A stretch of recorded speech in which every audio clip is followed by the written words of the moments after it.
Hi dear student, तो स्वागत है आपका मौर्य कोचिंग सेंटर पलना में। और मैं किशन मौर्य आज आप लोगों को कक्षा 10 के एक अध्याय जिसका नाम है विद्युत धारा, और इस पूरे एक ही वीडियो में हम पूरे विद्युत धारा का निचोड़ लाए हैं। तो चलिए बिना देर किए हुए हम लोग शुरू करते हैं। ध्यान दीजिए, सबसे पहले विद्युत धारा शुरू करने से पहले हम आपको बता देते हैं कि विद्युत आवेश क्या होता है। यानी कि सबसे पहले इस चैप्टर में इस जो हेडिंग आती है वो है विद्युत आवेश। ठीक है, तो देखिए विद्युत आवेश क्या होता है।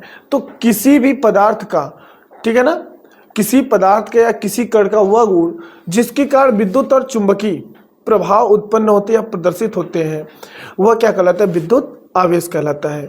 किसी पदार्थ का वह गुण जिसके कारण विद्युत व चुंबकीय प्रभाव प्रदर्शित होता है उसे हम क्या कहते हैं, विद्युत आवेश कहते हैं। ठीक ना। पहला हम हेडिंग बनाते हैं विद्युत आवेश।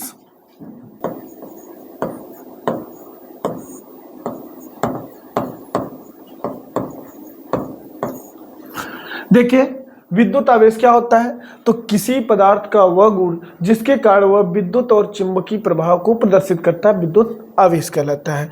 नोट करते हैं विद्युत आवेश क्या होता है।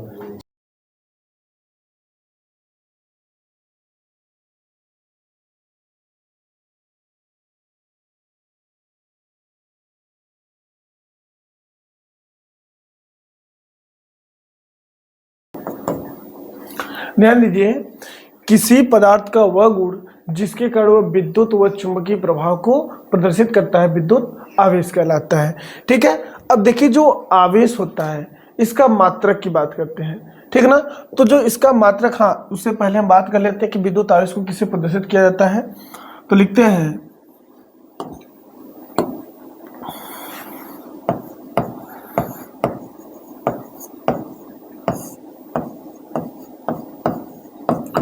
विद्युत आवेश को स्मॉल क्यू से या फिर कैपिटल क्यू से भी हम प्रदर्शित करते हैं। तो कहते हैं विद्युत आवेश को स्मॉल क्यू से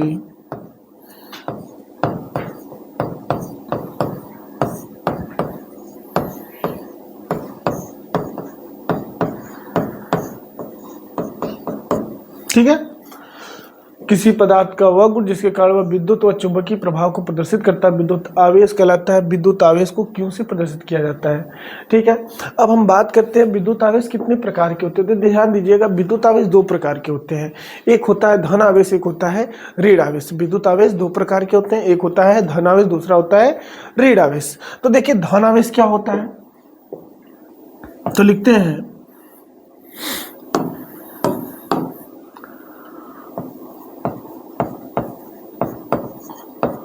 आवेश के प्रकार। ठीक है, ध्यान दीजिए आवेश दो प्रकार के होते हैं, हमने बताया।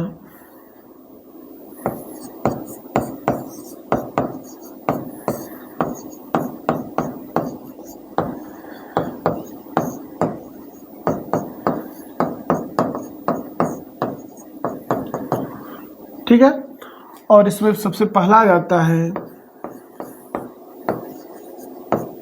धनावेश, जिसको हम अंग्रेजी में पॉजिटिव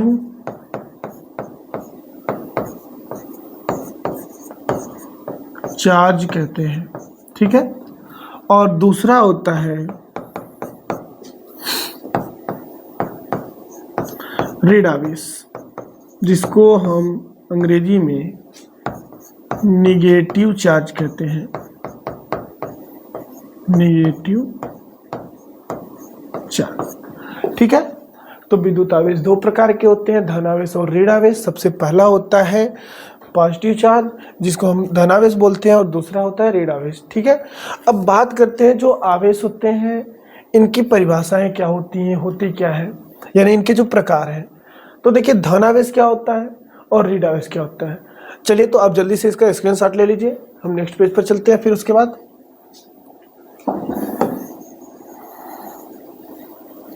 चलिए आगे बढ़ते हैं।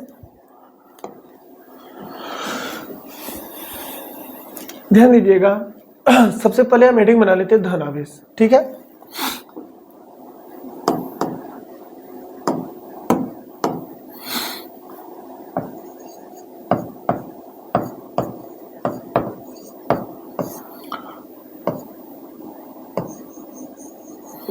ध्यान दीजिए धनावेश क्या होता है। अगर हम कोई एक परमाणु ले लें, एटम, ठीक है, हमारे पास एक एटम है, ध्यान दीजिएगा, अगर ये परमाणु है तो अगर हम मान लेते हैं सोडियम परमाणु को ले लेते हैं, ठीक है, तो सोडियम परमाणु को अगर हम लेंगे तो सोडियम परमाणु का परमाणु क्रमांक कितना होता है, 11 होता है, ठीक ना। इसका परमाणु क्रमांक कितना होता है, 11, और इसका परमाणु भार कितना होता है, 23 होता है। तो परमाणु भार की हमें जरूरत नहीं है। तो अगर इसका जो परमाणु क्रमांक है वो ये बताता है कि इसमें उपस्थित इलेक्ट्रॉन कितने हैं और इसमें उपस्थित प्रोटॉन कितने हैं। और आप एक बात अच्छी तरह से जानते हैं कि किसी भी परमाणु में, कोई भी परमाणु हो, ठीक है, उस परमाणु में इलेक्ट्रॉनों और प्रोटॉनों की संख्या बराबर होती है। साथ में एक बात और आपको अच्छी तरह से पता होनी चाहिए कि इलेक्ट्रॉन नाभिक के चारों ओर चक्कर लगाता है और प्रोटॉन क्या होता है, बीच नाभिक में उपस्थित होता है। यानी कि नाभिक कभी भी चक्कर नहीं लगाता है, वह स्थिर होता है। तो इसलिए जो भी आवेशों का लेन देन होता है वह केवल और केवल इलेक्ट्रॉनों के कारण होता है, ठीक। तो ध्यान दीजिएगा, अगर इसमें इलेक्ट्रॉनों की संख्या, इस परमाणु में अगर इलेक्ट्रॉनों की संख्या 11 है तो 11 इसमें प्रोटॉन भी होंगे, ठीक है ना। अगर हम बाई चांस क्या करते हैं कि इसमें से कोई एक इलेक्ट्रॉन को त्याग कर देते हैं, किसी एक इलेक्ट्रॉन को दे देते हैं, तो अगर जब हम इसमें से एक इलेक्ट्रॉन को दे देंगे तो यहाँ पर हो जाएंगे 10 इलेक्ट्रॉन और बाहर हमने एक इलेक्ट्रॉन को दे दिया है। तो आपको यहाँ पर एक बात समझ में आ रही होगी कि इसमें इस समय किसकी मात्रा अधिक है, प्रोटॉन की मात्रा। और प्रोटॉन पर कौन सा आवेश होता है, धन आवेश। तो हम यहीं से परिभाषा क्या बनाते हैं कि अगर किसी पदार्थ में या किसी चालक में इलेक्ट्रॉनों की कमी हो रही है, यहाँ पर इलेक्ट्रॉन क्या है, कम है, अगर किसी पदार्थ में इलेक्ट्रॉनों की कमी हो रही हो तो उसके कारण उत्पन्न जो आवेश होता है वो होता है धन आवेश। इलेक्ट्रॉनों की कमी के कारण उत्पन्न आवेश क्या कहलाता है, धन आवेश। और इलेक्ट्रॉनों की अधिकता हो जाए, यानी कि इलेक्ट्रॉन अधिक होने का मतलब क्या होता है कि माइनस चार्ज क्या हो जाए, ज्यादा हो जाए, इलेक्ट्रॉन अधिक हो जाए। तो इलेक्ट्रॉन जब अधिक होगा तो कौन सा आवेश हो जाएगा, ऋण आवेश। तो इसकी दो परिभाषा दोनों एकदम सिंपल सी है, ध्यान दीजिएगा। उसके बाद हम बात करते हैं परिभाषा की। तो देखिए परिभाषा क्या करते हैं हम,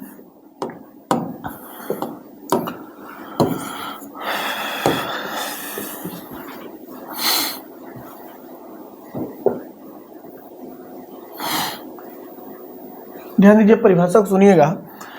किसी पदार्थ में या किसी चालक पर, ठीक है, किसी चालक पर इलेक्ट्रॉनों की अधिकता के कारण उत्पन्न आवेश को धनावेश कहते हैं। किसी चालक पर, किसी चालक पर इलेक्ट्रॉनों की कमी हो जा रही है, ठीक है ना, कमी होगा तो प्रोटॉन ज्यादा हो जाएंगे यानी धनावेश अधिक हो जाएंगे। तो कहते हैं किसी चालक में इलेक्ट्रॉनों की कमी के कारण उत्पन्न आवेश को धनावेश कहते हैं। तो परिभाषा हम नोट कर रहे हैं, आप नोट कर रहे हैं, आप लोग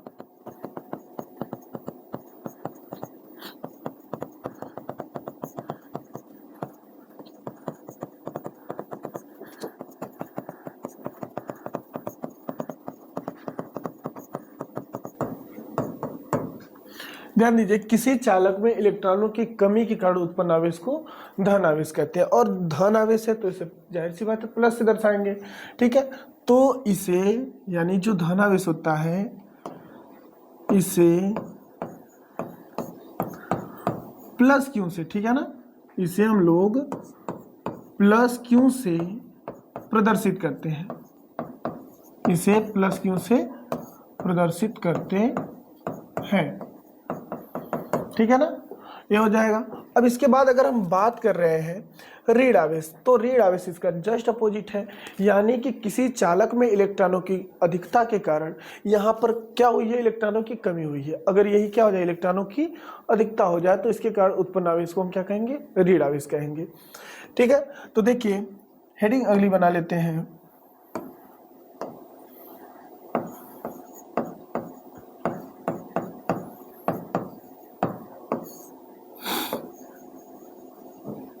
ध्यान दीजिएगा ऋण आवेश क्या होता है।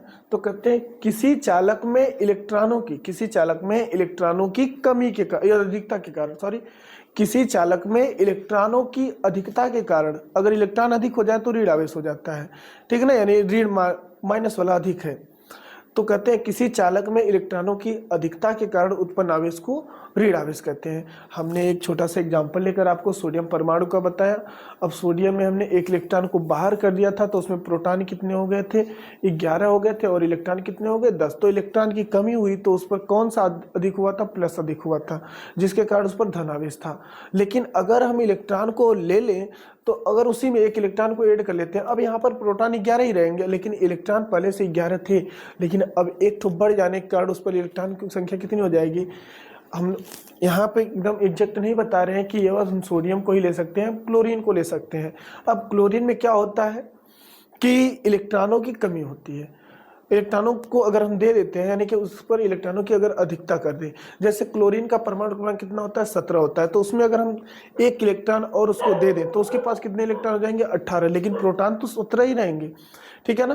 तो जिसके कारण उस पर कौन सा चार्ज आएगा, माइनस आवेश आएगा। तो हम क्या कहेंगे परिभाषा में, कि परिभाषा सेम रहेगी कि किसी चालक में इलेक्ट्रॉनों की कमी के कारण उत्पन्न, यहाँ पर कमी है, इसी की जगह हो जाएगा अधिकता, तो किसी चालक में इलेक्ट्रॉनों की अधिकता के कारण उत्पन्न आवेश को क्या कहेंगे, ऋण आवेश कहेंगे। ठीक, तो इसको नोट करते हैं, ध्यान दीजिएगा।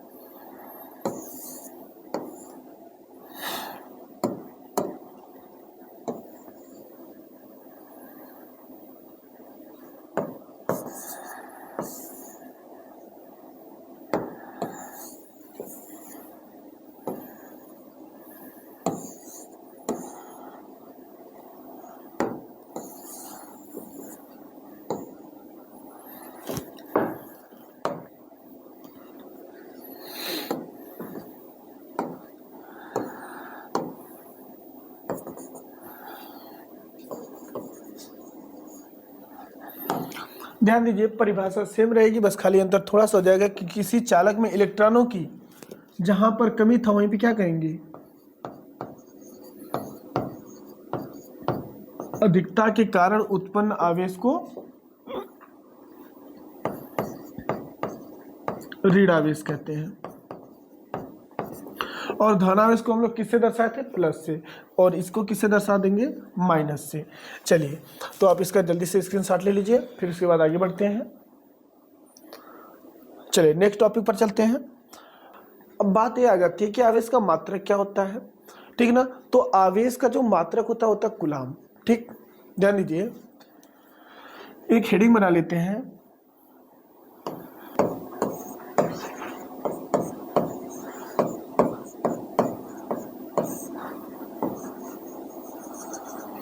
आवेश के मात्रक। तो ध्यान दीजिए, आवेश के मात्रक में क्या आता है।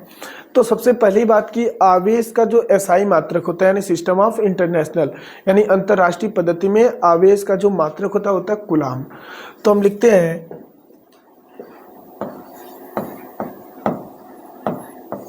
इसका मात्रक क्या होता है भाई, कूलाम होता है।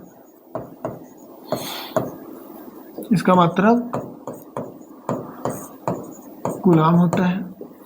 अब उसके बाद देखिए, और जो कूलाम होता है इसकी जो अंग्रेजी होती है सी से शुरू होती है, तो कहते हैं कूलाम को, यानी जो कूलाम होता है, ठीक है ना, कूलाम को कैपिटल सी से प्रदर्शित करते हैं। ठीक है, यानी जो आवेश होता है इसके मात्रक कूलाम को जो होता है उसे कैपिटल सी से प्रदर्शित करते हैं। अब देखिए, ये हो गया आवेश के मात्रक। आवेश के और भी मात्रक है, कूलाम तो जो होता है बड़ा मात्रक होता है। तो एक बात जरूर नोट कर लीजिएगा कि आवेश का सबसे बड़ा मात्रक, आवेश का सबसे बड़ा मात्रक जो होता है, ठीक है ना, आवेश का सबसे बड़ा मात्रक। तो आवेश का बच्चों सबसे बड़ा मात्रक क्या होता है, ये होता है फैराडे। आवेश का सबसे बड़ा मात्रक क्या होता है, फैराडे होता है। और एक फैराडे में, एक फैराडे में 96,500 कूलाम आवेश होते हैं। यानी एक फैराडे किसके बराबर होता है? 96,500 कूलाम।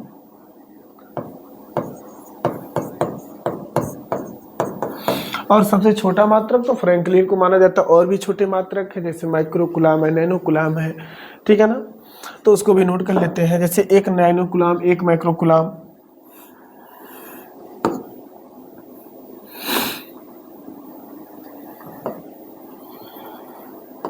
ध्यान दीजिएगा, लिख लेते हैं, हेडिंग बना लेते हैं। अन्य मात्रक, तो देखिए आवेश के अन्य मात्रक क्या है? तो हमने बताया एक माइक्रो कूलाम, माइक्रो कूलाम। और माइक्रो कूलाम को अगर हम दर्शाएं तो इसका जो सिंबल होता है म्यू सी होता है, ठीक। और एक माइक्रो कूलाम का मतलब होता है 1×10⁻⁻6 कूलाम। सी का मतलब कूलाम है। और होता है एक नैनो कूलाम, एक नैनो कूलाम। तो ध्यान दीजिए, एक नैनो कूलाम का सिंबल NC लिख देते हैं और इसका जो मान होता है होता है 1×10⁻⁹ कूलाम। एक होता है पीको कूलाम, एक पीको कूलाम। पीको कूलाम को PC लिख देते हैं और लिखते हैं इसका मान 1×10⁻12 कूलाम। तो ये हो गए आवेश के और अन्य मात्रक, ठीक है। एक बात और ध्यान रखिएगा कि जो आवेश का जो कूलाम होता है बड़ा मात्रक होता है, इसलिए जो हम सवाल को लगाते हैं, न्यूमेरिकल को सॉल्व कर रहे होते हैं, तो इसका जो मान लिखते हैं वो माइक्रो कूलाम में होता है। चलिए इसका स्क्रीनशॉट लीजिए, फिर उसके बाद आगे बढ़ते हैं इसके मात्रक के बाद।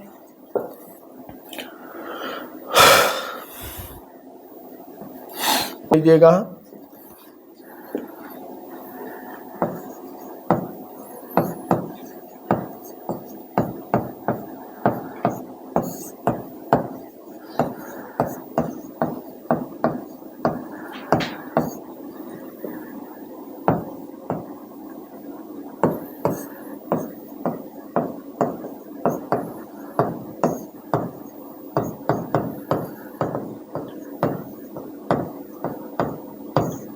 ठीक है। इलेक्ट्रॉनों की संख्या तथा आवेश में संबंध। और हाँ, इसी को हम ऐसे भी कर सकते हैं, आवेश और इलेक्ट्रॉनों की संख्या में संबंध। तो देखिए आवेश और इलेक्ट्रॉनों की संख्या में क्या संबंध होता है, सभी लोग हेडिंग बना लीजिए। देखिए इलेक्ट्रॉनों की संख्या और आवेश में क्या संबंध होता है, ध्यान दीजिएगा सभी लोग। सबसे पहली बात, अगर हम एक इलेक्ट्रॉन पर आवेश की बात कर रहे हो, एक इलेक्ट्रॉन पर, तो एक इलेक्ट्रॉन पर कितना आवेश होता है? 1 ही होता है, यानी कि एक इलेक्ट्रॉन के जितना आवेश। और सबसे पहली बात कि इलेक्ट्रॉन का आवेश कितना होता है, तो 1.6×10⁻⁻19 कूलाम होता है। तो हम आगे देखते हैं, तो हम लिखते क्या है कि एक इलेक्ट्रॉन पर आवेश, तो देखिए एक इलेक्ट्रॉन पर आवेश का मतलब 1e। और अगर इसी प्रकार लिखें 2 इलेक्ट्रॉन पर आवेश, 2 इलेक्ट्रॉन पर आवेश, तो देखिए बाबू 2 इलेक्ट्रॉन पर आवेश जो हो जाएगा 2e हो जाएगा। इसी प्रकार अगर हम लिखें 3 इलेक्ट्रॉन पर आवेश,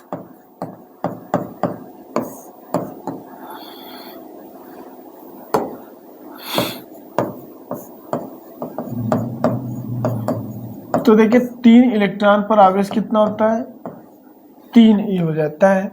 अगर इसी प्रकार हम कहें कि डॉट डॉट डॉट, अगर ये n इलेक्ट्रॉन हो जाए, यानी जो इलेक्ट्रॉनों की संख्या है अगर उसमें n हो जाए, यानी 1 2 3 4 चाहे जितना रहे, ठीक ना, तो लिखते क्या है, n इलेक्ट्रॉन पर अगर आवेश की बात कर रहे हैं,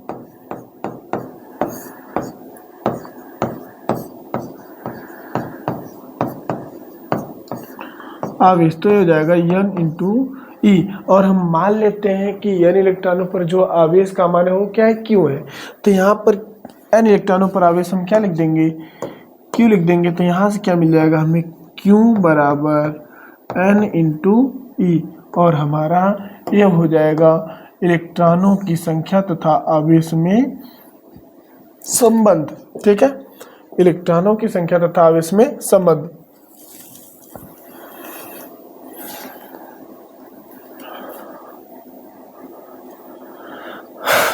कहाँ गड़बड़ बोलो।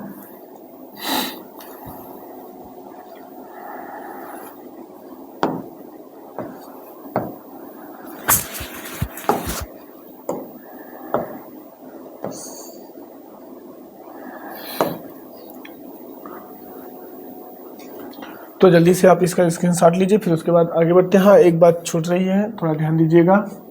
बात यह है कि इसमें जो यन है लिखते हैं, जहाँ यन की जगह हम 1 2 3 4 डॉट डॉट डॉट कोई भी नंबर्स ले सकते हैं। और ई क्या है, ई का मान होता है 1.6 गुणे 10 की घात -19 कूलाम। तो उम्मीद करते हैं आपको इतनी बातें समझ में आ गई होंगी। अब इसी के साथ हम आगे बढ़ते हैं। तो इस पर हम न्यूमेरिकल सॉल्व करने वाले हैं इसी फार्मूले पर, ठीक है ना। तो आप इसका स्क्रीनशॉट लीजिए, उसके बाद आगे बढ़ते हैं। चलिए, इसके बाद आ जाता है एक क्वेश्चन ऑप्शनल करके पूछा जाता है कि एक कूलाम आवेश में इलेक्ट्रॉनों की संख्या कितनी होती है।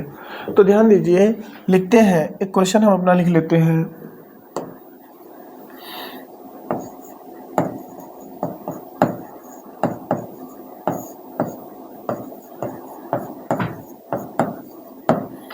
एक कूलाम आवेश में इलेक्ट्रॉनों की संख्या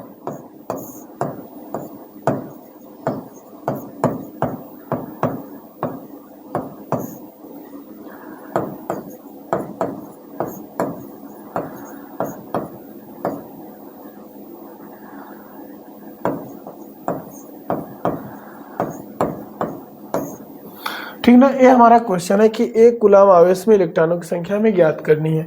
सबसे पहली बात, ये हमारा जो क्वेश्चन दिया गया है हम देख लेते हैं इसमें दिया क्या गया है, ठीक ना। तो इसमें कह रहा है एक कूलाम, तो कूलाम किसका मात्रक होता है, आवेश का। इसका मतलब सवाल में क्या दे रखा है, आवेश का मान दिया है, ठीक ना। इसको नोट करते हैं, लिखते हैं दिया है, क्या दिया है भैया, आवेश Q बराबर एक कूलाम। और आपको एक बात पता है कि इलेक्ट्रॉन पर जो आवेश होता है इसका मान 1.6 गुणे 10 की घात -19 कूलाम होता है। कूलाम को हम C लिख दें या फिर क्या लिख सकते हैं,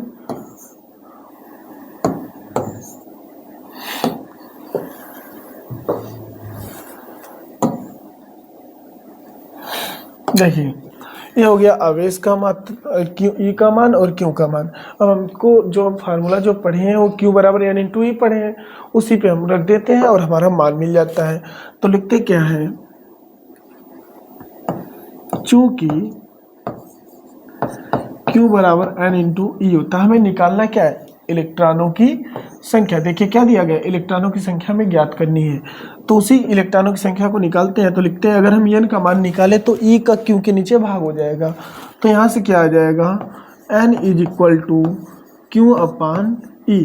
अब इसी में हम सब वैल्यू को जितना भी उसको पुट कर देते हैं, ठीक ना। तो देखिए N बराबर Q का मान कितना है बाबू, एक कूलाम है तो एक रख दो। उसके बाद E का मान कितना है,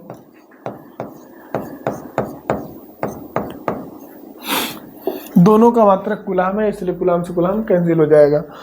अब भाग करना है, ठीक। भाग करने के लिए सबसे पहली बात ए हो जाएगा आपका 1/1.6 और 10 की घात -19 को जब हम ऊपर लेकर जाएंगे तो घातांक का जो चिन्ह होता है वो बदल जाता है। तो यहाँ पर हो जाएगा 1 गुणे 10 की घाते -19 था तो ये हो जाएगा +19। अब देखिए ऊपर नीचे आप 10 से गुणा करके दशमलव हटाकर भाग करिए, या फिर जब आप 1 में 1.6 से भाग करेंगे तभी देखते हैं। तो जब हम 1 में 1.6 से भाग करते हैं तो हमारा जो मान होता है 0.625 आता है और गुणे 10 की घात कितनी है 19। अब हम एक काम और करते हैं कि घात को एक घात हम क्या करते हैं, कम कर देते हैं। घात को एक घात कम करेंगे और एक दशमलव क्या होगा, दाहिनी ओर बढ़ जाएगा, यानी n बराबर हो जाएगा 6.25 गुणे 10 की घात, जहाँ 19 था उसकी जगह पर हो जाएगा 18। तो यहाँ से हमें एक मान पता चलता है कि एक कूलाम आवेश में जो इलेक्ट्रॉनों की संख्या होती है, जो एक कूलाम आवेश होता है उसमें इलेक्ट्रॉनों की जो संख्या होती है, यह क्या होता है 6.25 गुणे 10 की घात 18। ठीक है, इतने इलेक्ट्रॉन होते एक कूलाम आवेश में। तो इसको ध्यान रखिएगा, एक कई बार पूछता है बहुविकल्पी कि एक कूलाम आवेश में इलेक्ट्रॉनों की संख्या कितनी होती है। तो जल्दी से इस क्वेश्चन का भी स्क्रीनशॉट लीजिए, उसके बाद हम आगे बढ़ते हैं। तो ध्यान दीजिए, अब इसी के साथ हम आगे बढ़ते हुए बात करने वाले हैं विद्युत धारा की। ठीक ना, अब बात आती है विद्युत धारा क्या होता है। हमने आवेश को तो पढ़ लिया, तो आवेश क्या होता है एक बार फिर से हम रिवाइज करा देते हैं आपको। तो किसी पदार्थ का या किसी कण का वह गुण जिसके कारण वह विद्युत और चुंबकीय प्रभावों को उत्पन्न करता है या प्रदर्शित करता है, विद्युत आवेश कहलाता है। विद्युत आवेश दो प्रकार के होते हैं, धन आवेश और ऋण आवेश। धन आवेश क्या होता है, किसी चालक पर इलेक्ट्रॉनों की कमी के कारण उत्पन्न आवेश को हम धन आवेश कहते हैं, और किसी चालक पर इलेक्ट्रॉनों की अधिकता के कारण उत्पन्न आवेश को ऋण आवेश कहते हैं। फिर हमने बताया इलेक्ट्रॉनों की संख्या और आवेश में संबंध क्या होता है, तो Q बराबर N/E होता है। इसी के साथ हम अगली हेडिंग बनाते हैं विद्युत धारा। सभी लोग हेडिंग बनाइए, विद्युत धारा क्या होता है।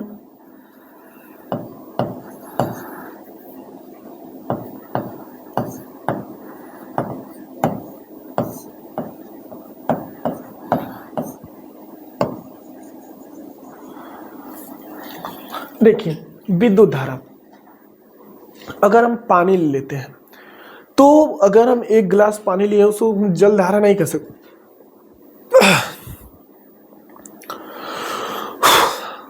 ध्यान दीजिएगा, अगर हम पानी ले लिए हैं और पानी को हम गिलास में भरे तो उसको हम केवल जल कहते हैं, जल धारा नहीं कह सकते। हाँ, लेकिन अगर उसी पानी को हम गिलास को ऊपर करके उस पानी को गिराएं तो पानी क्या करता है, वह गति करने लगता है।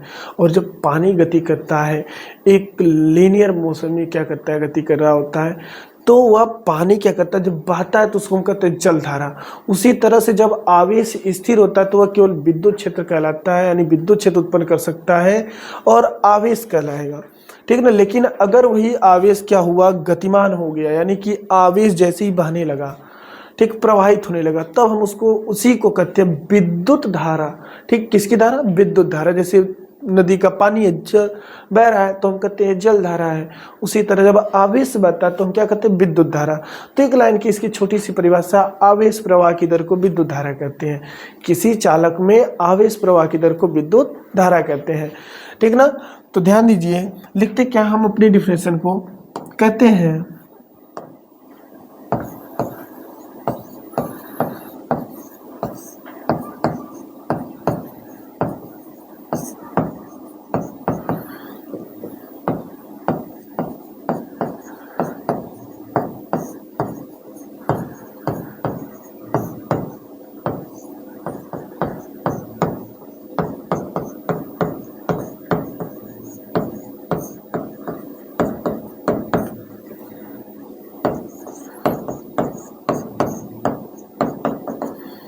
देखिए किसी चालक में आवेश प्रवाह की दर को विद्युत धारा कहते हैं। इसी के साथ हम आगे बढ़ते हैं।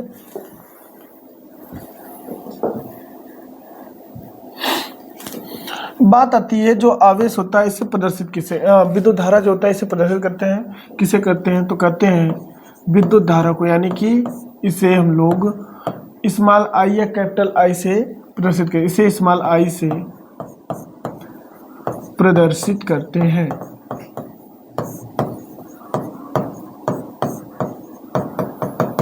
ठीक है, अब बात आ गई इसके मात्रक की, तो लिखते हैं, इसका हेडिंग बना लेते हैं, इसका मात्रक।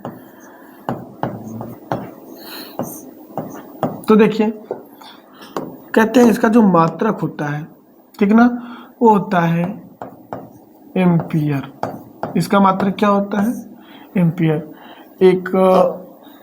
एक चीज रुक जाइएगा, एक मिनट, मात्रक को बाद में लिखते हैं।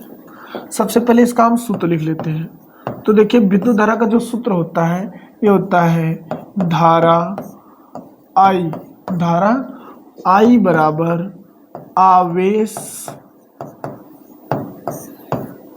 Q बटा के समय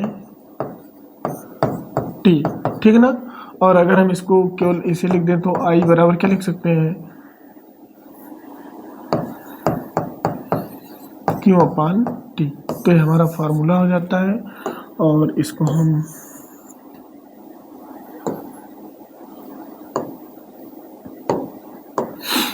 ब्रैकेट में कर लेते हैं।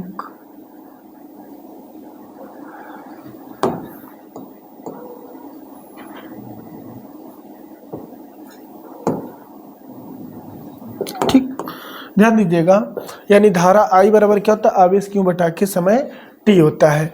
अब यहाँ पे हम ऐसे भी लिख सकते हैं I बराबर Q अपान T, और इसका मात्रक क्या होता है बाबू, एम्पियर होता है। हाँ, एक और इसका हम मात्रक बना सकते हैं, आवेश का एक और मात्रक, धारा का एक और मात्रक क्या होता है, आवेश का मात्रक होता है कूलाम और समय का मात्रक सेकेंड। तो एक और मात्रक बन जाता है कूलाम प्रति सेकेंड।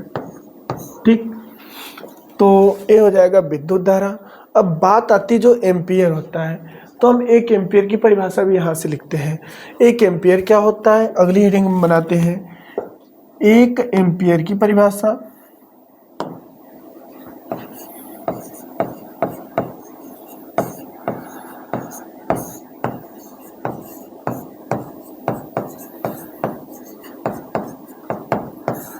देखिए, हमने सूत्र लिख रखा है कि धारा I बराबर Q अपान T होता है, और हमने लिखा है एम्पियर या कूलाम प्रति सेकेंड होता है। तो हम लिख सकते हैं कि यदि किसी परिपथ में क्या हो कि जो आवेश हो, ठीक है ना, आवेश Q का मान 1 कूलाम हो जाए और समय T का मान 1 सेकेंड हो जाए, तो हम यहां से क्या बना सकते हैं, यदि आवेश Q बराबर 1 कूलाम और समय T बराबर क्या हो, 1 सेकेंड हो, तब हम एक बात लिख सकते हैं, ध्यान दीजिएगा, तब 1 एम्पियर बराबर होता है 1 कूलाम बटा के 1 सेकेंड। तो यहां से हम एक परिभाषा बनाते हैं बाबू। क्या परिभाषा हमारा बनता है,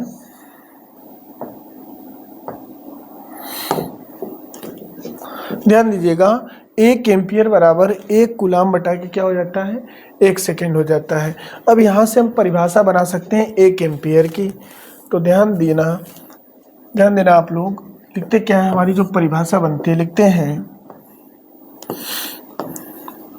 यदि किसी चालक में, परिभाषा लिख रहे हैं 1 एम्पियर की, यदि किसी चालक में 1 सेकेंड में, ठीक है ना, यदि किसी चालक में 1 सेकेंड में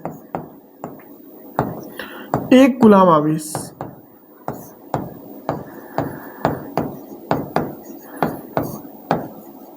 प्रवाहित हो,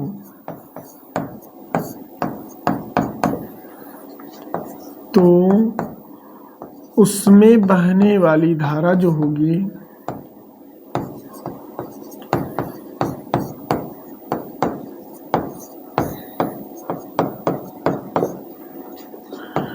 एक एम्पियर होगी, ठीक है ना, 1 एम्पियर होगी।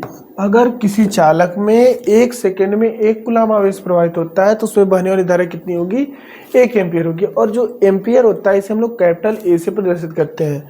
तो हम यहाँ पे नोट डाउन करते हैं, कहते हैं इसे, यानी कि एम्पियर को इसे कैपिटल ए से प्रदर्शित करते हैं, ठीक है। तो आप इस पूरे पेज का स्क्रीनशॉट ले सकते हैं। चलिए, तो आप इसका जल्दी से एक स्क्रीनशॉट लीजिए, उसके बाद हम आगे पढ़ते हैं।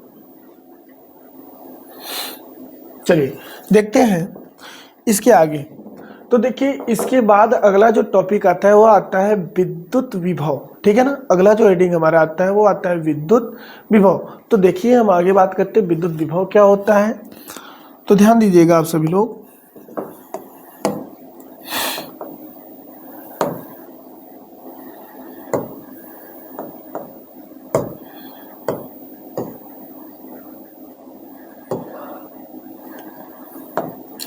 अगली हेडिंग है हमारी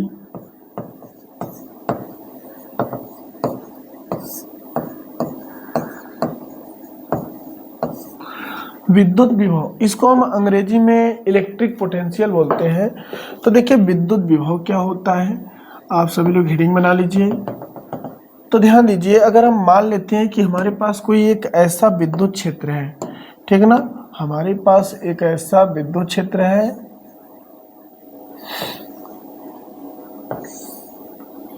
अब इसमें कोई एक पॉइंट्स है, एक पॉइंट्स हम मान लेते हैं। इस पॉइंट पर इस जो हमने पहले विद्युत क्षेत्र माना है, इसमें कोई पहले से ही आवेश रहा होगा।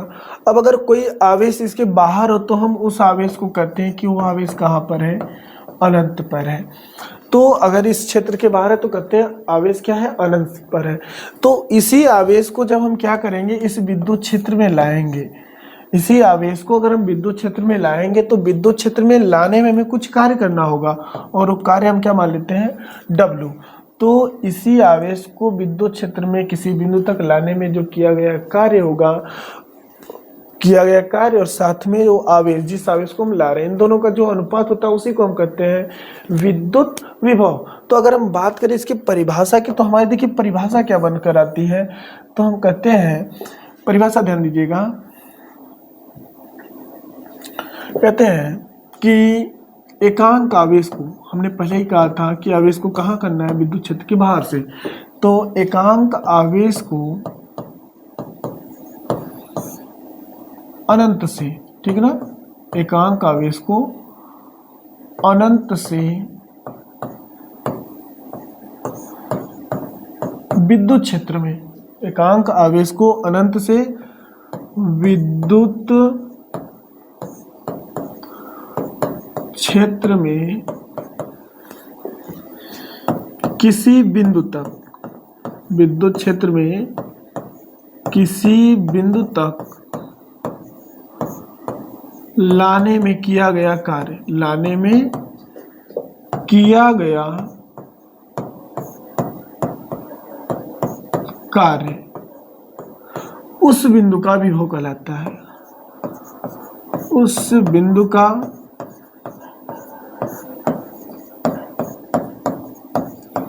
विद्युत विभव कहलाता है, ठीक है ना। एकांक आवेश को अगर हम अनंत से विद्युत क्षेत्र में किसी बिंदु तक लाते हैं तो उसको लाने में किया गया जो कार्य होता है वही विद्युत विभव कहलाता है। ध्यान दीजिए, विद्युत विभव को, यानी कि कहते हैं इसे, यानी विद्युत विभव जो होता है इसे हम लोग कैपिटल V से प्रदर्शित करते हैं। विद्युत विभव किससे प्रदर्शित किया जाता है, कैपिटल V से। विद्युत विभव को कैपिटल V से प्रदर्शित करते हैं। अब ध्यान दीजिए, ये हो गया विद्युत विभव की परिभाषा। अब बात करते हैं इसके सूत्र की। तो विद्युत विभव का जो सूत्र होता है,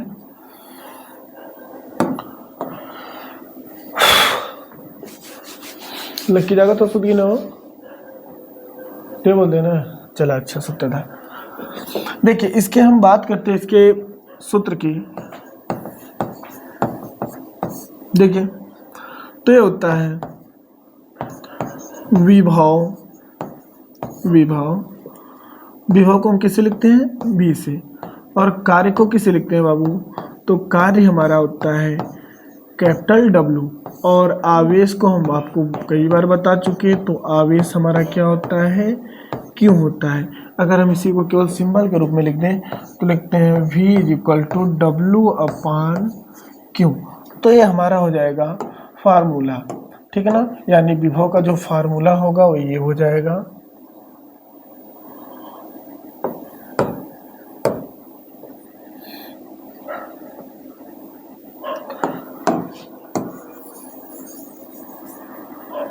ठीक ना। तो विभव का फार्मूला ये हो जाएगा। अब इसके बाद आता है इसका मात्रक। तो इसके मात्रक की जो बात करने वाले हैं हम, तो ध्यान दीजिएगा, इसका जो मात्रक हो जाएगा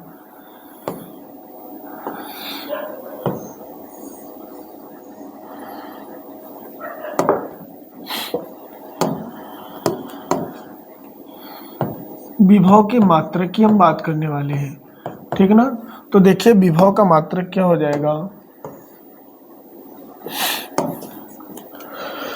तो कार्य का मात्रक क्या होता है, जूल, और आवेश का मात्रक कूलम। तो इसका एक मात्रक होता है जूल प्रति कूलम, और हाँ इसके अतिरिक्त एक और मात्रक होता है, एक विभव होता है, तो विभव का मात्रक वोल्ट होता है, ठीक है ना। या वोल्ट होता है। अगर कहा जाए कि 1 किलो वोल्ट में, अगर 1 किलो वोल्ट कह दिया जाए, ठीक ना, अगर 1 किलो वोल्ट कह दिया गया है तो इसका मतलब ये है 1000 वोल्ट, ये होता है। ये हो गया इसका मात्रक, यहाँ पर हो गया सूत्र। अब इसके बाद हमारा आता है कि कभी कभी कब पूछता क्या है कि 1 वोल्ट यानी कि विभव के आधार पर 1 वोल्ट की परिभाषा पूछी जाती है, विभव के आधार पर 1 वोल्ट की परिभाषा। तो ध्यान दीजिएगा,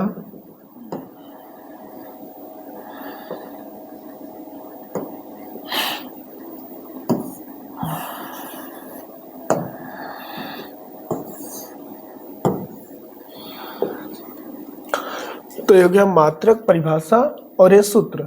तो परीक्षा में कक्षा 10 में जो पूछा जाने वाला है, इसका मात्रक पूछा जाता है कि विभव का मात्रक क्या होता है, तो याद रखिएगा वोल्ट होता है और जूल प्रति कूलम होता है। और 1 किलो वोल्ट में कितना होता है, 1000 वोल्ट होता है। अगर हम कह दें 2 किलो में कितना वोल्ट होगा, 2000 वोल्ट हो जाएगा, ठीक। और उसके बाद आगे बढ़ते हैं, आगे आप हम अगली हेडिंग बनाते हैं,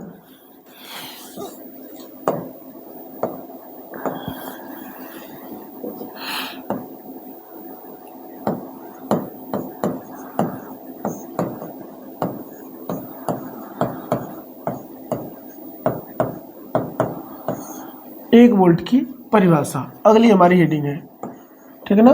अगली हमारी जो हेडिंग है ये क्या है, 1 वोल्ट की परिभाषा है। तो ध्यान दीजिएगा 1 वोल्ट की परिभाषा क्या लिखेंगे। तो अगर अब इसके हम यानी कि परिभाषा बनाने के लिए जो मान होता है उसको हम एकांक मानते हैं। तो यहाँ पर हम मान लेते हैं कि यदि कार्य यानी कि अगर कोई क्यू आवेश है, यदि क्यू बराबर क्या हो जाए, 1 कूलम हो जाए, और W बराबर हो जाए 1 जूल, तो हम एक बात नोट कर सकते हैं कि तब 1 वोल्ट बराबर हम लिख सकते हैं 1 जूल बटा के 1 कूलम। अब देखिए यहीं से हम परिभाषा बनाएंगे, 1 वोल्ट की परिभाषा बनाएंगे।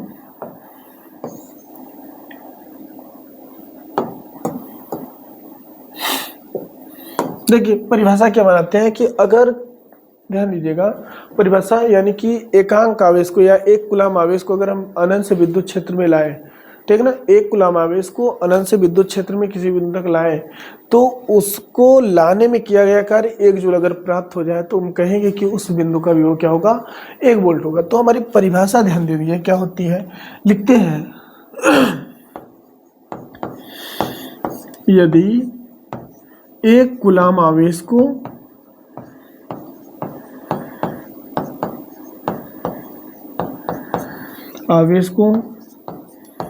अनंत से, ठीक ना, 1 कूलम आवेश को अनंत से विद्युत क्षेत्र में किसी बिंदु तक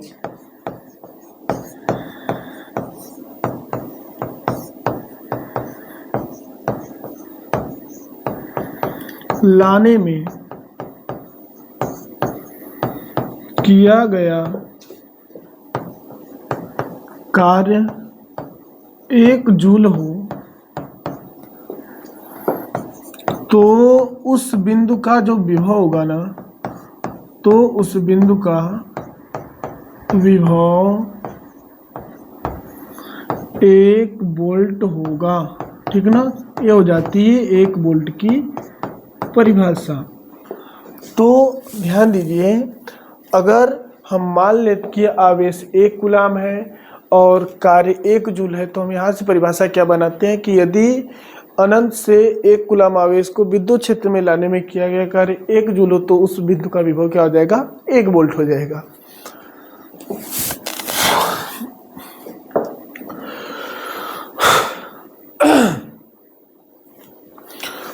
ध्यान दीजिए, जो विभव होता है, ठीक है ना, विभव को लिखते हैं,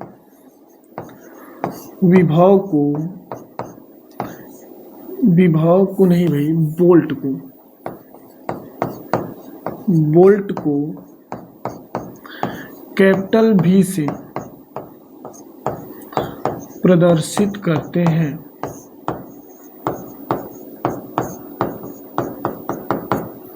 ठीक, तो इतना सब लोग आप लोग स्क्रीनशॉट लीजिए, फिर उसके बाद आगे बढ़ते हैं। चलिए देखते हैं उसके आगे। अब इसके बाद आ जाता है, हमने आपको विभव बताया, विद्युत विभव क्या होता है।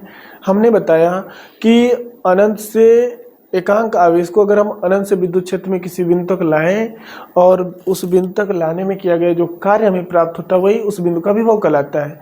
अब इसी के आगे हम पढ़ने वाले हैं विद्युत विभवांतर, जो विभव के कार्य यानी कि विभव में अंतर के कार्य जनरेट होता है, ठीक ना। तो हमारी जो नेक्स्ट हेडिंग है वो हो जाएगी विद्युत विभवांतर।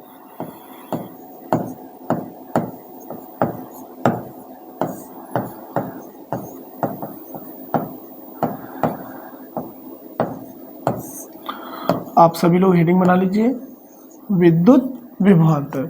तो ध्यान दीजिए, विद्युत विभवांतर क्या होता है। विभव में आवेश को हम विद्युत क्षेत्र के बाहर से यानी अनंत से ला रहे थे, लेकिन विभवांतर में क्या होता है, देखिए विभवांतर के कारण हमें करंट का झटका लगता है। जैसे ही पोटेंशियल डिफरेंस होता है यानी कि विभव में अंतर होता है, वैसे हमें करंट का झटका लगता है। अगर एक बात और ध्यान रखिएगा कि जब विभव में अंतर होगा तभी करंट का झटका लगेगा। और देखिए इलेक्ट्रीशियन जो लोग होते हैं वो क्या करते हैं, दोनों तारों को एक साथ सटाकर उसको यानी कि उस नंगे तार को अपने हाथ से क्या करते हैं, जोड़ देते हैं। अब होता क्या है कि वहाँ पर पोटेंशियल डिफरेंस जनरेट ही नहीं होने देते हैं, जिससे कि उन्हें करंट का झटका लगे और वो सेफली रहते हैं। और एक बात और ध्यान दीजिएगा, वो हाथ से जरूर जोड़ते लेकिन पैरों में वो चप्पल या जूता को पहने रहते हैं। और हाँ, जो हमारा चप्पल या जूता होना चाहिए वो भीगा हुआ नहीं होना चाहिए। और आप जब भी घरों में कोई भी अगर आप इलेक्ट्रिक से रिलेटेड कोई भी अगर आप काम करते हैं तो ध्यान रखिएगा कि आप अपने पैरों में सावधानी के लिए चप्पल जरूर पहने रहें, अन्यथा आपको करंट का अगर झटका लगता है तो आपकी आशंका या फिर अचानक मौत भी हो सकती है। और आप जानते ही हैं कि ये बहुत खतरनाक होता है इलेक्ट्रिक, जो हम आपको आज पढ़ा रहे हैं। चलिए इसी के साथ हम आगे बढ़ते हैं।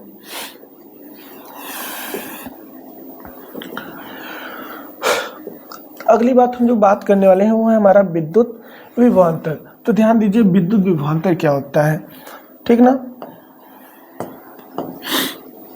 तो कहते हैं, हमने पहले ही बता दिया कि विद्युत विभवांतर में आवेश क्या होता है, विद्युत क्षेत्र में ही होता है, यानी कि विद्युत क्षेत्र में ही एक बिंदु से दूसरे बिंदु तक लेकर जाते हैं। तो लिखते हैं कि एकांक आवेश को, परिभाषा एकदम लगभग सेम जैसी है, एकांक आवेश को विद्युत क्षेत्र में ही, एकांक आवेश को विद्युत क्षेत्र में एक बिंदु से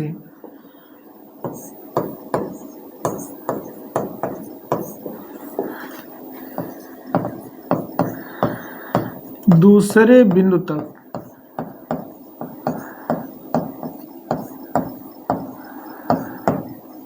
ले जाने में किया गया कार्य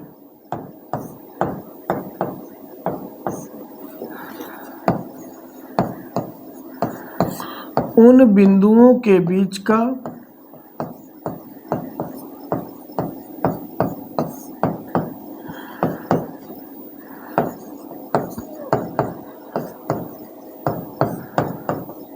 विभवांतर कहलाता है। उन बिंदुओं के बीच का विभवांतर कहलाता है। ठीक, ये हो जाएगा विद्युत विभवांतर। तो हम कहते हैं एकांक आवेश को विद्युत क्षेत्र में एक बिंदु से दूसरे बिंदु तक ले जाने में किया गया कार्य उन बिंदुओं के बीच का विभवांतर कहलाता है। जो विभवांतर होता है इसे हम लोग यानी कि इसे भी या फिर डेल्टा भी से प्रदर्शित कर देते हैं। इसे भी या डेल्टा भी से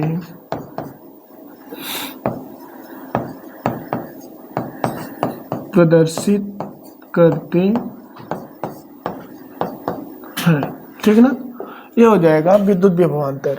अब बात आ जाती है इसके मात्रक की। तो इसका जो मात्रक होता है एकदम सेम होता है और इसका सूत्र भी लगभग वही होता है। तो हम लिखते हैं डेल्टा भी बराबर, ये हो जाता है V2 माइनस V1।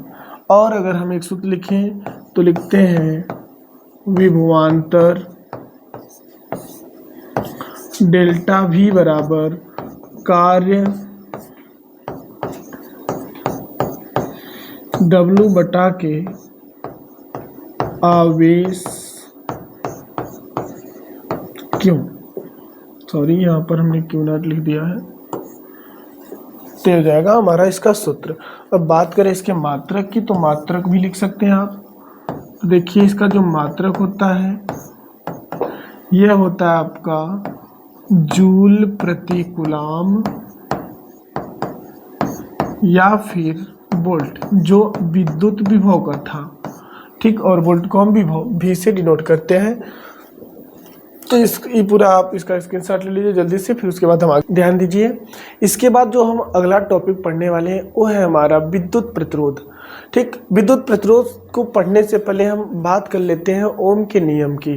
तो आप सभी लोग अगली हेडिंग बना लीजिए ओम का नियम, जो कक्षा 10 के लिए बहुत ही ज़्यादा इम्पोर्टेंट टॉपिक है, जो कई बार पूछा जाता है। मैक्सिमम हम कह सकते हैं कि हर सालों में इस क्वेश्चन को पूछा जाता है, यानी ओम का नियम क्या है। तो ध्यान दीजिए, हम अगला हेडिंग बनाते हैं ओम का नियम। ठीक ना, तो हमारी जो अगली हेडिंग है वह है ओम का नियम। तो देखो बाबू, ओम का नियम होता क्या है, ठीक ना।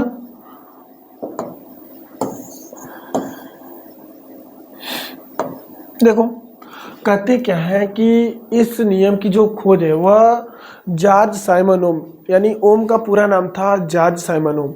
इन्होंने सन 1826 ईस्वी में, कहीं कहीं पर 27 भी देता है, तो कहते हैं इस नियम की जो खोज है यह जॉर्ज साइमन ओम ने सन 1826 में प्रस्तुत किया था, यानी कि इस नियम की खोज की थी। और इन्होंने बताया कि अगर कोई चालक है उसकी भौतिक अवस्थाएं में कोई परिवर्तन नहीं हो रहा है। जैसे अगर हम कहें कि अगर हमारे पास कोई चालक है और उसमें कोई भौतिक अवस्था में कोई परिवर्तन नहीं हो रहा है, तो भौतिक अवस्था क्या होती है सबसे पहले उसको जान लीजिए। भौतिक अवस्था का मतलब ये होता है कि चालक में, ध्यान दीजिएगा, जो चालक है उसकी लंबाई में कोई परिवर्तन नहीं हो रही हो, न तो उसका ताप बदल रहा हो, न तो दाब परिवर्तन हो रहा हो, और साथ में उसका जो अनुप्रस्थ काट का जो क्षेत्रफल हो रहा है उसमें कोई बदलाव नहीं हो रहा है। तो हम कह सकते हैं कि उसमें जो उसके सिरों पर विभवांतर को हम स्थापित करेंगे वह उसमें बनने वाली धारा के समानुपाती होगी। अतः हम इसको कैसे परिभाषित करते हैं, तो ध्यान दीजिएगा, लिखते हैं इस नियम के अनुसार यदि किसी चालक की भौतिक अवस्थाओं में कोई परिवर्तन नहीं होता है तो चालक के सिरों पर स्थापित विभवांतर उसमें बनने वाली धारा के क्या होता है, समानुपाती होता है। ठीक ना, तो ध्यान दीजिए, हम परिभाषा को नोट करते हैं। लिखते हैं इस नियम के अनुसार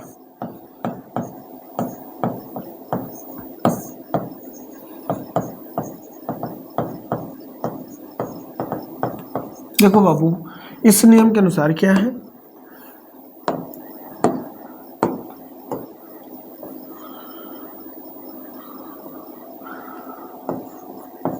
यदि किसी चालक की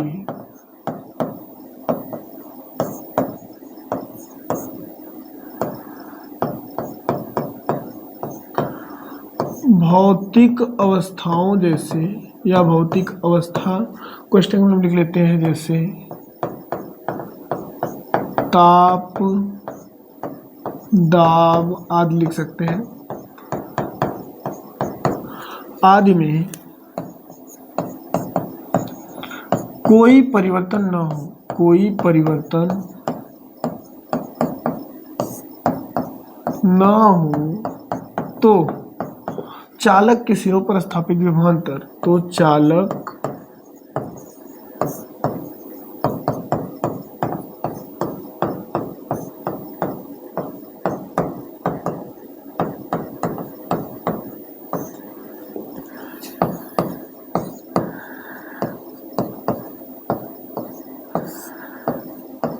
उसमें बहने वाली धारा के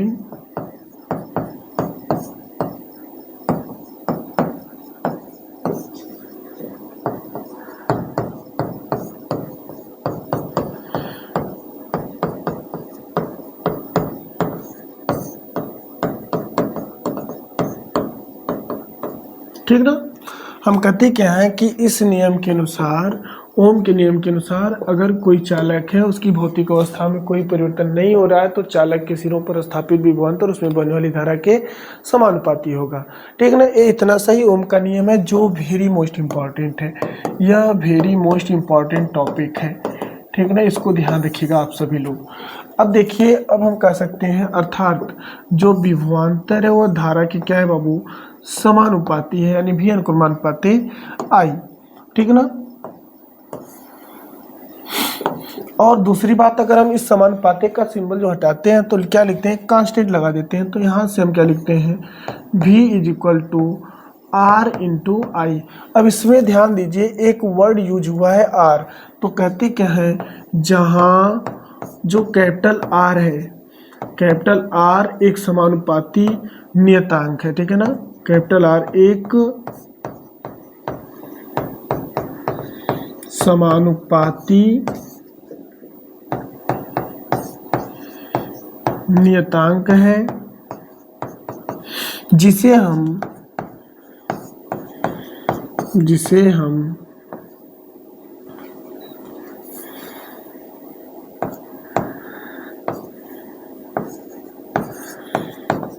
जिसे तार का प्रतिरोध कहते हैं, जिसे तार का प्रतिरोध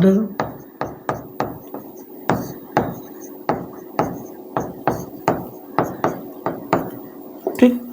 यह पूरा हो जाएगा आपका ओम का नियम। ठीक है, जल्दी जल्दी से आप स्क्रीनशॉट लीजिए इसको, फिर नेक्स्ट बढ़ते हैं आगे हम। चलिए, अब इसके बाद अगला हमारा जो हेडिंग आ जाता है वो आता है विद्युत प्रतिरोध।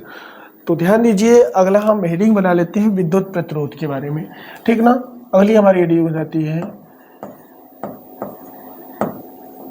विद्युत प्रतिरोध।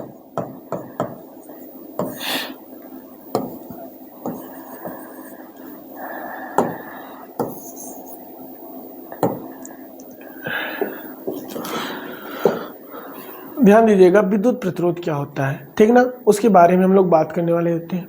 तो जो धारा के मार्ग में रुकावट को उत्पन्न करता है उसे हम विद्युत प्रतिरोध कहते हैं।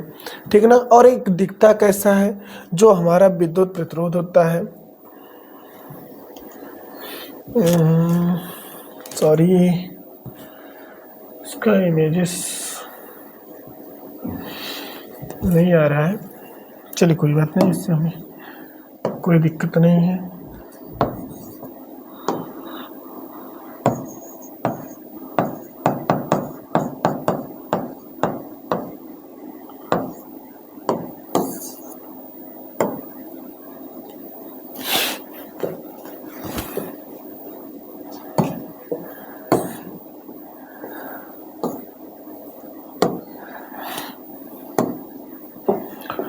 चलिए ध्यान दीजिए, विद्युत प्रतिरोध क्या होता है। तो हम कहते हैं क्या है कि विद्युत धारा के मार्ग में रुकावट उत्पन्न करने वाले कारक को हम विद्युत प्रतिरोध कहते हैं। जो विद्युत धारा के मार्ग में रुकावट को उत्पन्न करता है उसे हम क्या कहते हैं, विद्युत प्रतिरोध कहते हैं। तो ये परिभाषा हो गई इसके गुणों के आधार पे। और अगर हम कहें इसके सूत्रों के आधार पे इसकी परिभाषा, तो ध्यान दीजिए इसके सूत्रों के आधार पे इसकी परिभाषा क्या होती है। तो कहते हैं कि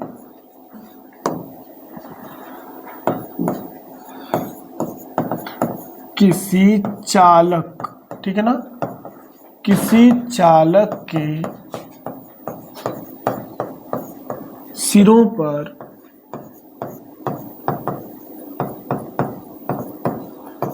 स्थापित विभवांतर, किसी चालक के सिरों पर स्थापित विभवांतर तथा उसमें प्रवाहित होने वाली धारा, उसमें प्रवाहित होने वाली धारा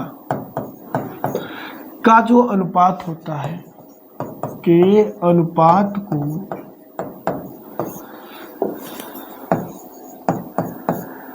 विद्युत प्रतिरोध कहते हैं। विद्युत प्रतिरोध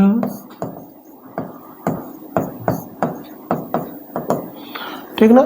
किसी चालक के सिरों पर स्थापित विभवांतर तथा उसमें बहने वाली धारा के अनुपात को विद्युत प्रतिरोध कहते हैं। और विद्युत प्रतिरोध को हम लोग कैपिटल आर से प्रदर्शित करते हैं, जो ओम के नियम में यूज हुआ। तो आप यहाँ पे देख सकते हैं नीचे, ठीक ना। आर क्या, एक समानुपाती नियतांक जिसे हम तार का प्रतिरोध कहते हैं, ठीक। तो इसे हम क्या कहते हैं, विद्युत प्रतिरोध कहते हैं। जो प्रतिरोध होता है इसे हम कैपिटल आर से लिखते हैं, इसे कैपिटल आर से प्रदर्शित करते हैं, प्रदर्शित करते हैं, ठीक ना। और ध्यान दीजिए, अब बात करते हैं इसके सूत्र की। तो देखिए इसका जो सूत्र होता है हमारा,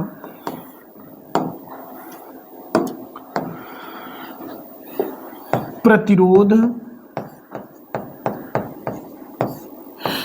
R बराबर विभवांतर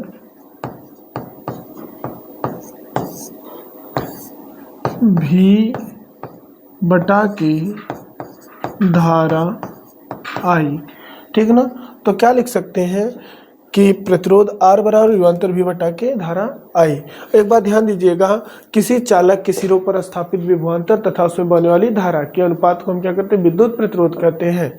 और इसे हम किसे प्रदर्शित करें, कैपिटल आर से। इसका सूत्र हो जाएगा R बराबर विभवांतर भी बटा के धारा I। और हाँ, अब बात कर लेते हैं प्रतिरोध की मात्रक की, जो सबसे खास बात है। तो लिखते हैं इसका जो हमारा मात्रक है, ध्यान दीजिएगा। तो देखो बाबू, इसका मात्रक होता है, यहाँ विभवांतर का मात्रक हमने क्या बताया अभी, वोल्ट, ठीक है ना। विभवांतर का मात्रक क्या होता है, वोल्ट। और धारा का मात्रक क्या होता है, एम्पियर। तो एक मात्रक तो इसका यही होता है, वोल्ट प्रति एम्पियर। हाँ, और दूसरा मात्रक क्या हो जाता है, या फिर जो सबसे फेमस है वो है हमारा ओम। और ओम का जो सिंबल होता है वो ये होता है, ठीक। और अगर हम बात करें कि प्रतिरोध को परिपथ में, जो प्रतिरोध होता है इसे परिपथ में किससे व्यक्त करते हैं, तो लिखते हैं प्रतिरोध को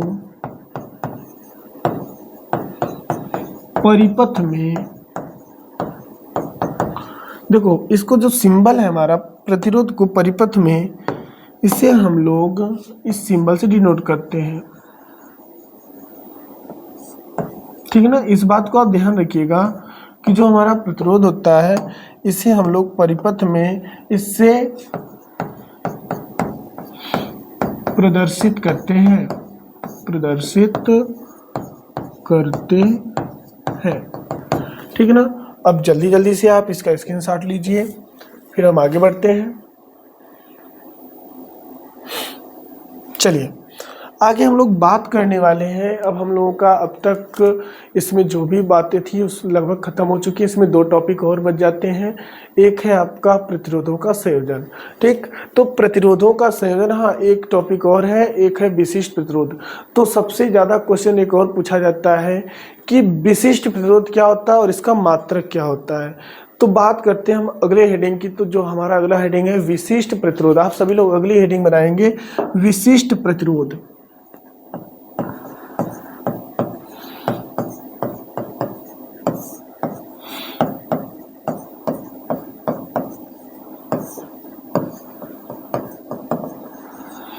तो ध्यान दीजिए विशिष्ट प्रतिरोध क्या होता है बाबू, ठीक।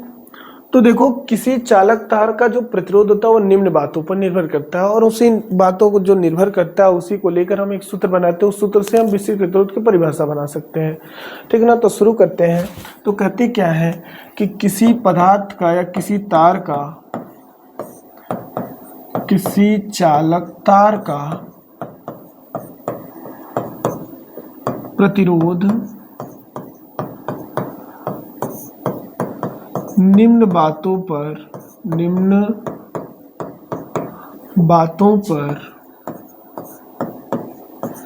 निर्भर करता है। सबसे पहली बात इसकी होती है कि ये जो चालक तार का प्रतिरोध होता है, ठीक ना, यह उस तार के लंबाई के क्या होता है, अनुक्रमानुपाती होता है। यानी कि तार की लंबाई जितनी अधिक रहेगी उस तार का प्रतिरोध उतना ही अधिक होगा। तो पहला पॉइंट हम लिखते हैं कि यह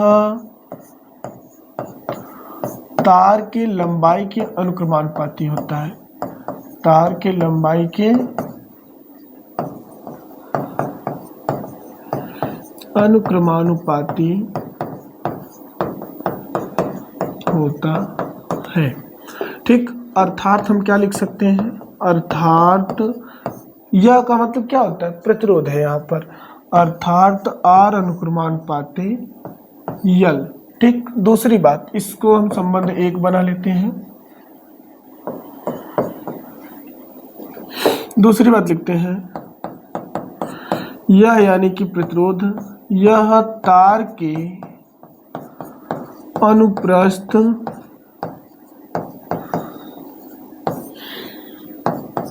क्षेत्रफल के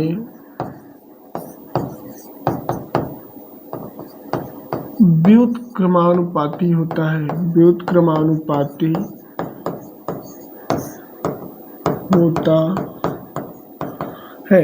अर्थात हम क्या कर सकते हैं, अर्थात R अनुक्रमानुपाती 1/कैपिटल A, ठीक। यह हो गया इसकी निर्भरता। कभी कभार अगर पूछे कि प्रतिरोध की निर्भरता क्या है तो आप यहाँ से यहाँ तक ही दोनों पॉइंट लिख देते हैं तो प्रतिरोध की निर्भरता हो जाती है, यानी प्रतिरोध किन बातों पर निर्भर करता है। अब अगला इसको हम संबंध दूसरा बना लेते हैं। अब ध्यान दीजिए, समीकरण दोनों संबंधों को अगर हम एक साथ लिखते हैं तो कहते हैं कि दोनों संबंधों को एक साथ लिखने पर, ठीक ना, दोनों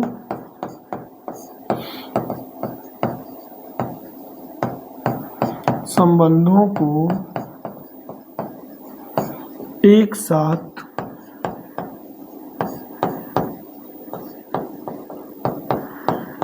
लिखने पर, तो ध्यान दीजिए जब दोनों संबंधों को एक साथ लिखेंगे तो यहाँ पे हो जाएगा R अनुक्रमानुपाती यल ऊपर है तो यल को ऊपर लिखेंगे, R नीचे है तो R को नीचे कर देंगे। अब देखिए आपको हम बता चुके हैं कि जब इस समानुपाती को सिंबल को हटाते तो एक कांस्टेंट लगा दे, तो यहाँ पे कांस्टेंट हमारा लग जाता है रो, ठीक। और हो जाएगा रो इंटू यल अपान के R। अब इसमें जो हमें रो दिख रहा है यह एक समानुपाती नियतांक होता है। तो हम कहते क्या है कि जहाँ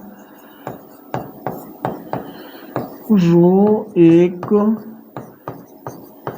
समानुपाती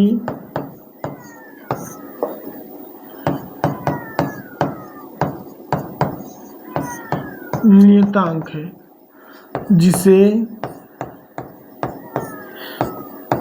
पदार्थ का विशिष्ट प्रतिरोध कहते हैं, जिसे पदार्थ का विशिष्ट प्रतिरोध कहते हैं, ठीक है ना। ये हो जाएगा। इसके बाद देखिए, इतना आप पहले स्क्रीनशॉट ले लीजिए, उसके बाद हम आगे बढ़ चलिए। नेक्स्ट हम आगे बात करने वाले हैं। अब इसी के आगे हम यहाँ से शुरू करेंगे आगे। अब हम विशिष्ट प्रतिरोध की परिभाषा की बात करेंगे। तो यहाँ पर हम आगे हेडिंग बना लेते हैं, विशिष्ट प्रतिरोध की परिभाषा। विशिष्ट प्रतिरोध की परिभाषा। तो ध्यान देना बाबू, जो अभी हमने सूत्र जस्ट अभी निकाला है एक फार्मूला कि R बराबर रो इंटू एल अपान ए। अगर हम यहीं से रो का मान निकालें तो देखिए A का R में गुणा